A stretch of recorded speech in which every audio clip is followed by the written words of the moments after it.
अस्सलामुअलैकुम दोस्तों, welcome to MBN voice media. दुनिया के हर कोने कोने में अल्लाह का अजाब दिखाई दे रहा है, लेकिन इंटरनेशनल मीडिया वाले हकीकत छुपाते हैं और बेकार की न्यूज़ें आप तक पहुंचाते हैं। अभी आप जो वीडियो देख रहे हैं ये अमेरिका के न्यूयॉर्क सिटी का वीडियो है। ये वीडियो रशिया का है। रशिया में कुछ दिन पहले ही जलजला आया और उसके बाद अब सैलाब आया।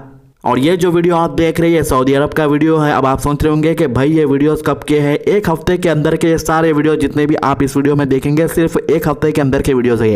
अल्लाह के अजाब से कोई मुल्क नहीं बचा भाई। सुपर पावर कहने वाला अमेरिका, रशिया, चाइना देखो। आप चाइना के घरों का हाल देखो, बसों का हाल देखो।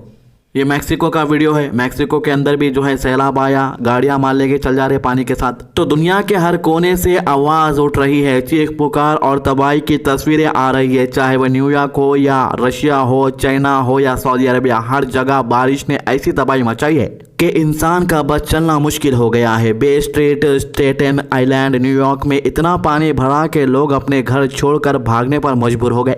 वहीं रशिया के छोटे से शहर ट्रायनयोज में मड फ्लो ने सड़कों को छुपा दिया, बैरियर्स तोड़ दिए और लोग सिर्फ अल्लाह से मदद मांगते नजर आए।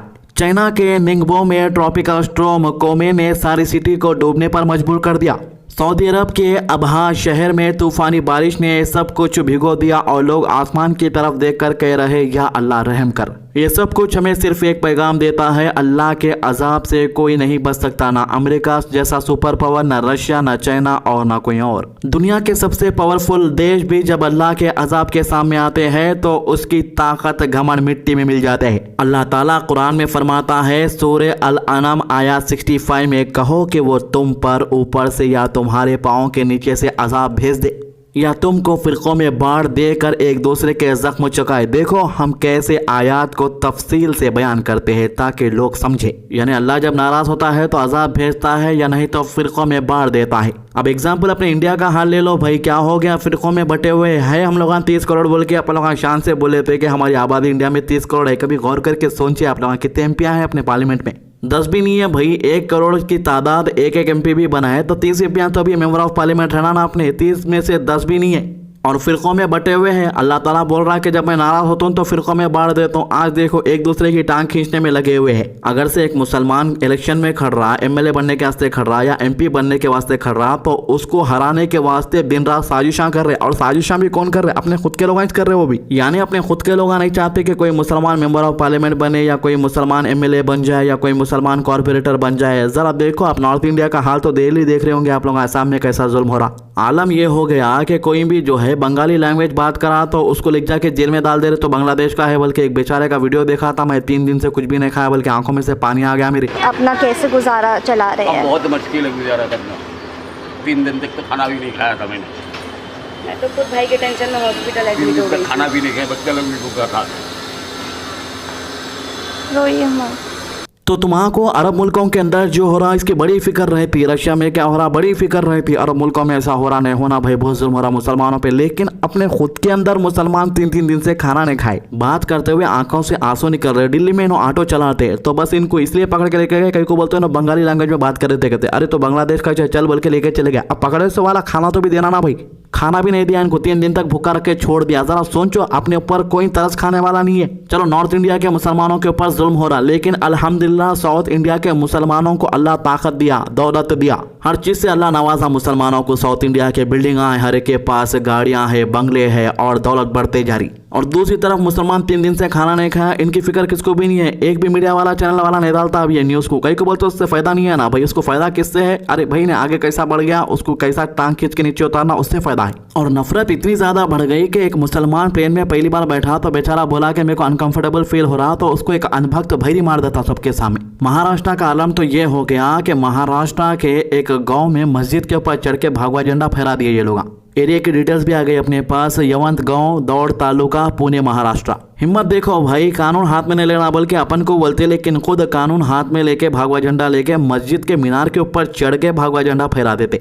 और अपने लोग इसके बारे में बातें नहीं करते। अपने लोगों के कई न्यूज़ चैनल हैं, कई सोशल वर्कर हैं, कई सोशल एक्टिविस्ट है, सब लोग खाली अपने लोगों के टांग खींचने पे बिजी है, इस पर बात ही नहीं करते। कवाड़ यात्रा के दौरान वाराणसी के अंदर एक मुस्लिम लड़की से गंदी हरकत करे, उनके घर के अंदर घुस के उनको मारे, उल्टा पुलिस वाले किसके ऊपर एफआईआर रजिस्टर करे? मुस्लिम लड़की की फैमिली पे। और एक अपना वेबसाइट है ये द वायर बोल के, के जो भी सच्चाई है ये न्यूज़ छापता है इसको भी बंद करने के वास्ते बहुत साजिशां रचे ये लोग। तो देखो भाई, मैं तो सिर्फ आपको 2-3 न्यूज़ बोल रहा हूँ, ऐसे हज़ारों न्यूज़ हैं मेरे पास और ये न्यूज़ पुराने नहीं होते, 1-2 दिन के चाहिए खाली। और ये जो कुछ भी अपने ऊपर हो रहा, जो कुछ भी ऐसा बेग के हरकतान भगतान कर रही है अपनी गलतियों की वजह से हो रहा। कई के वास्ते बोलते हो जब ऐसी एक गलती होती है तो अपन लोग खामोश बढ़ जाते, उसके ऊपर आवाज़ ही नहीं उठाते। अपन को अपने लोगों के ऊपर आवाज़ उठाना है तो डर खौफ नाम की चीज़ निकल जाती है समझो, लेकिन जब दूसरों के ऊपर आवाज़ उठाना रहता तो सारी चीज़ें आ जाती। अरे नहीं भाई उन्हें पुलिस केस कर देगा, नहीं भाई जेल को डाल देता उन्हें, अरे भाई उसका बड़े लीडर के साथ कनेक्शन है, सारे बातें आते अपने अंदर। लेकिन अफसोस कि अपने लोग ये बात को नहीं समझना चाह रहे। मुनाफिक किसको बोलते? अगर एक मुसलमान आगे बढ़ रहा तो उससे जलते जा रहा, जिंदगी भर उसके पीछे पुकार लेते रहता तो उसको मुनाफिक बोलते। कई के वास्ते बोलते एक मुसलमान दूसरे मुसलमान का भाई है और वो मुसलमान के पीछे एक मुसलमान जबरदस्ती पड़ जा रहा और मरे दम तक उसका नाम ले लेते हुए जिंदगी गुजार रहा तो जाहिर सी बात है वो मुनाफिकत की निशानी है। अब बात करें इंटरनेशनल मीडिया वालों की तो वो लोग आपको खाली पॉलिटिक्स दिखाते कि ट्रंप की स्पीच दिखाते, अरे भाई यूक्रेन रशिया के अंदर कैसी लड़ाई चल रही देखो, या चाइना इंडिया की टेंशन देखो। अब ट्रंप बोल दिया कि इंडिया को रशिया से तेल नहीं खरीदना बोल के सुबह से ब्रेकिंग न्यूज में चला रहे हो बात को। अब ट्रंप भी ऐसा डरा रहा भाई, एक बार बोल रहा कि इंडिया पाकिस्तान की जंग में रोका, अब बोल रहा तुम ना रशिया से तेल नहीं खरीदना। Well, I understand India no longer is going to be buying oil from Russia. That's what I heard. I don't know if that's right or not, but that's a good step. We'll see what happens. Okay. America में लोग मदद के वास्ते तरस रहे, लेकिन media वालों को फिक्र है ट्रंप क्या बोलेगा इंडिया को लेके बोल के। क्या किसी ने ये बताया कि न्यूयॉर्क डूब रहा? कोई भी नहीं बताया। लेकिन दुनिया का हकीकी सच आज के टाइम पे ये है कि दुनिया अल्लाह के अजाब का सामना कर रही है। पोलैंड में भी तक फ्लड आ गया, यूरोप भी नहीं बचा, ताइवान में लैंडस्लाइड हो रहे, मैक्सिको में बारिश, बड़े बड़े हाईवे हर तरफ से बंद हो चुके हैं, तबाही का मंजर जगह जगह है। बस अपन को ये बताते हैं कि भाई बस कुछ जगह पे बारिश पड़ा, घरों के अंदर पानी घुस गया, लोग परेशान है, लेकिन दूसरी तरफ तबाही को लफ्जों में बयान तक नहीं कर सकते। अल्लाह ताला कुरान में फरमाता है सूरह अल आराफ आयत 96, अगर बस्तियों के लोग ईमान लाते और तकवा इख्तियार करते तो हम उन पर आसमान और ज़मीन के बरकतों के दरवाजे खोल देते, लेकिन उन्होंने झुटलाया तो हमने उनको उनके करतूतों के बदले पकड़ लिया। देखो भाई, अपन जीने का है 80 साल 90 साल 100 साल, उससे भी कम हो सकते। अपन से पहले भी कई इंसान दुनिया के अंदर जिंदगी गुजारे, करोड़ों लोग जिंदगी गुजारे, अच्छे कामा करे बुरे कामा करे, बुरे कामा करने वालों को जहन्नुम है, अच्छे कामा करने वालों को जन्नत है। कुछ लोग थे एडवांस कामा करने वाले जो अपने आप को बहुत तुषार समझते थे, आज खबरों में है। आज भी कुछ लोग ऐसी हरकतें कर रहे, वो भी कुछ सालों के बाद खबरों में रहेंगे। अभी भी वक्त है नफरत, फसाद और फिस्क को फुजुर को छोड़ के अल्लाह के रास्ते पर लौटने का। आप दुनिया की हर टेक्नोलॉजी ले आइए, हर सैटेलाइट लगा लीजिए, हर मिसाइल और ड्रोन बना लीजिए, लेकिन एक बार जब अल्लाह का अजाब आता है तो कोई बनकर, कोई एयरक्राफ्ट कैरियर, कोई न्यूक्लियर पावर उस अजाब को नहीं रोक सकता।